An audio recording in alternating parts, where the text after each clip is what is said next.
Hello, hello, welcome or welcome back. Let's sit back, relax, have a snack, and enjoy.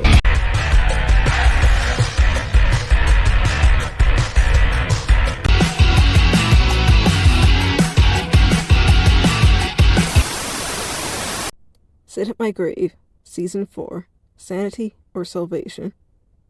Chapter 37. Arden was back on the couch again, his belongings stacked around it. Even after Verna's accident, the joyous atmosphere had creeped back to the thin walls. Arden had visited the hospital a few times, only after he was sure Verna was up and moving around, and when Lee had stopped crying so much.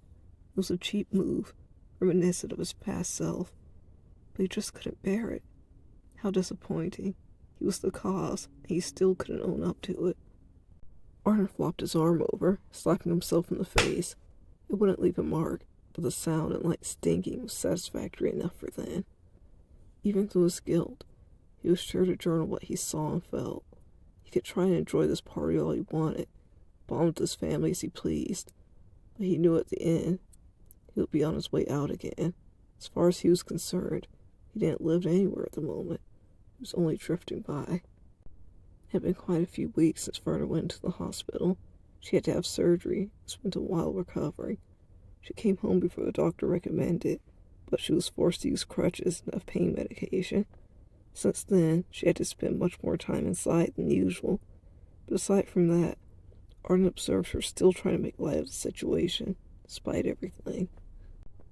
Now, Verna and the rest of the family were focused on having a nice holiday. The days were counting down fast. The lights and pretty little decorations were hung everywhere. Arden's vision pulled from one area to the next. It looked nice. Riley mentioned that when she visited the McKinneys, Genesis had given her some of their decorations to use. They'd be here soon. As far as Arden knew, it'd be a 2-day party at least, the McKinneys sleeping over. Arden carefully ran his fingers over the soft plush of his traveling buddy, laid against his chest. He didn't know how to go, but either way, it was time to get ready. Everyone would be there tomorrow. Arden pushed himself up, putting his plush away, heading in to get dressed. Good, you're up. Arden's outstretched hand held it, and his tread slowed to a stop. Look, I'll be gone for a while, so please look after Granny. Regardless of what she says, she's hurt, so try and let her lay down as much as possible, Riley told him. Her tone was quiet and tired. Arden faced her, realizing she was already dressed. A store uniform, name tag, a slight darkening under her eyes. I'll make sure she stays out of trouble, Arden responded. Riley blew a little air out of her nostrils, sharing in Arden's attempt at levity. Okay, well, I'm off, Riley said, adjusting her uniform once more. She leaned in, giving Arden a kiss on the cheek. Do you need anything? Last-minute holiday treat I can pick up? Riley offered. Arden pressed his lips together tightly. Nothing I can think of. I think we have all my favorites, Arden told her, leaning against the wall. He saw Riley's eyes light up a bit.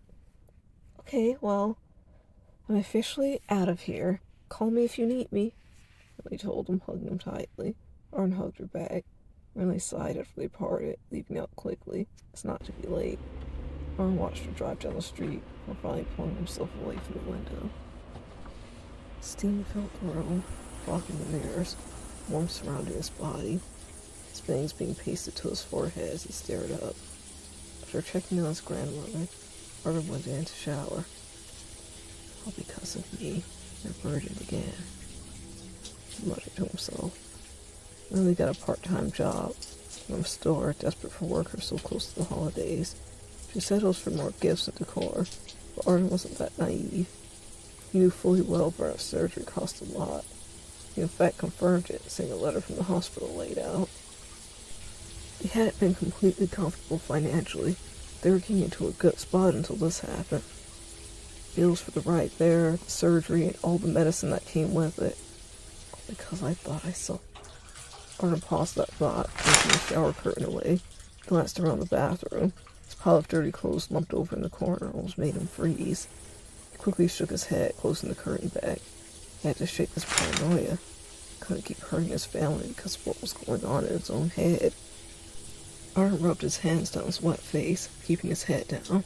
He couldn't get Jazia's words out of his mind. Predatory shouts of that beast, the gruesome sounds of Yara's flesh being impaled repeatedly.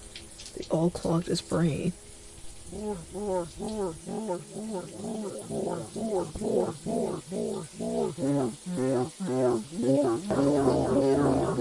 words repeated in Artem's head. It was like a tune from the past, too familiar to forget, too foreign to place in its entirety. I can't. It won't. His weak voice fought back. But against what? He wasn't sure. Artem braced himself against the inner wall of the shower, face contorting in a terrible frown. His head a pulsing ache. What kind of place was happening to him? Again, worse. He got the rope